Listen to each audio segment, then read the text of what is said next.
একদিন এক গ্রামে বৃষ্টি না হওয়ার কারণে মাটি ফেটে যাচ্ছিল। সেই অবস্থাতেই করিম চাচা ও তার ছেলে রহিমকে নিয়ে জমিতে চাষ করতে যাচ্ছিল। এমন সময় রহিম বলে উঠল, বাবা, বৃষ্টি তো নেই, তাও বীজ বুনছো কেন? বিশ্বাস রাখলে মাটিও আশীর্বাদ দেয়, বৃষ্টি আসবেই একদিন।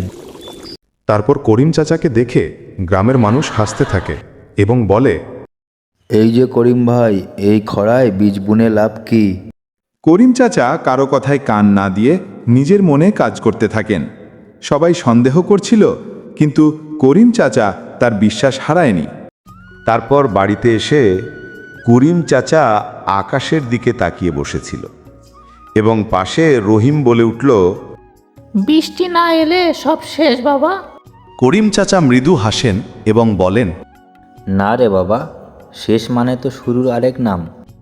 বলতে না বলতেই হঠাৎ আকাশে মেঘ জমে এবং ঝড় শুরু হয়। তারপর প্রবল বৃষ্টি শুরু হয়। তারপর করিম চাচা দৌড়ে মাঠে যায় এবং আনন্দে ভিজতে থাকে। কয়েকদিন পর করিম চাচা এবং রহিম মাঠে যায় এবং রহিম বলে ওঠে, সত্যিই বৃষ্টি এলো তাহলে বাবা? করিম চাচা মৃদু হেসে পড়েন, যে বিশ্বাস রাখে প্রকৃতি তাকেও বিশ্বাস দেয়। বন্ধুরা, বৃষ্টি শুধু মাটিতে নয়, বিশ্বাসের ভিতরেও নামে। তো বন্ধুরা, তোমরা যদি এই রকম মজার মজার গল্প শুনতে চাও, তাহলে like, comment, share and subscribe করে দিও।